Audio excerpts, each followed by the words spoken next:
Hi, I'm Antonio Mora. To put it plainly, partisans in the media and in the nation's capital are lying to you. Rarely has that been more evident than in the reaction to the Justice Department Inspector General's report, the so-called investigation of the investigators led by Michael Horowitz. The falsehoods come in all shapes and forms. Lies of commission, lies of omission, distortions, minimizations, and laughably extreme hyperbole. It all shows how we live in alternate political and media universes. If you were listening to liberals, as soon as the Horowitz report was released, they told you that it completely debunks claims by Trump and his allies that there was any political bias involved in launching the investigation into the Trump campaign, that there was no spying on the campaign, and that there was no anti-Trump deep state dedicated to preventing his election or later to overthrowing him. If you were listening to pro-Trump folks, you heard that the Horowitz report proves there is a deep state, that the report blasts the FBI's entire chain of command for misconduct and having gross errors of judgment in launching the Russia probe, and that it proves the FBI extensively spied on the Trump campaign. In the immediate aftermath of the report's release, liberal pundits and politicians were almost jumping up and down with joy. They ridiculed Trump's claim that the Russia investigation had been a hoax, telling you that his claim was the real hoax. They told you the report was the vindication of the FBI, mostly ignoring the report's alarming findings about its basic fundamental errors and serious performance failures.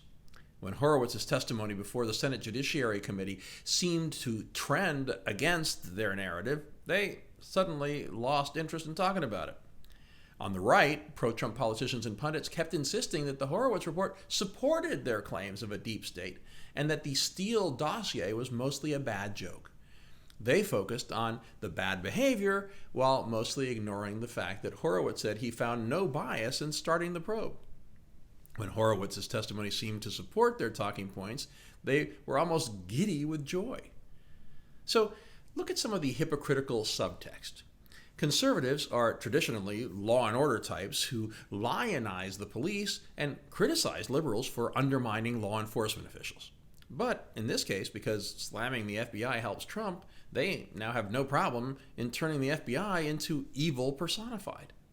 Liberals, on the other hand, are traditionally quick to call out abuse by law enforcement officials and to demand accountability.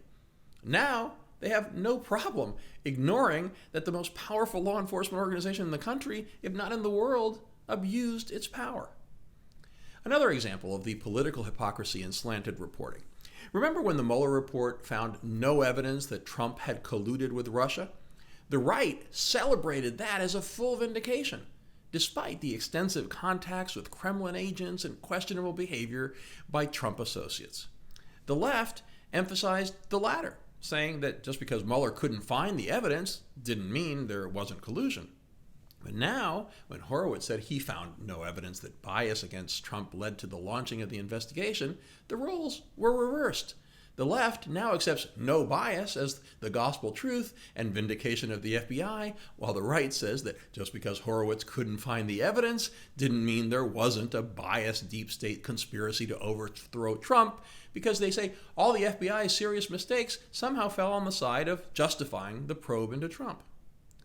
The media bias is so blatant that it permeates everything the cable news networks do.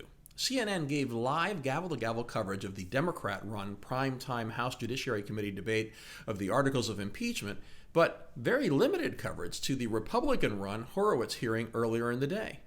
Fox did the opposite on the same day. They had to know people would notice that they were generous with airtime when it was good for their narrative and miserly when it was bad. It's shameless.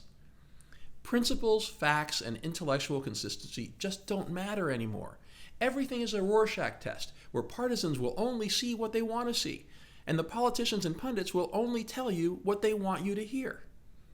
Debating all the details of the Horowitz report and the conflicting reports on what it says are too extensive for a short commentary like this, so I urge you to read reporting and editorials from both liberal and conservative media. We have both sides on newsandnews.com. Otherwise, you're not only getting a partial story, you're not getting the story.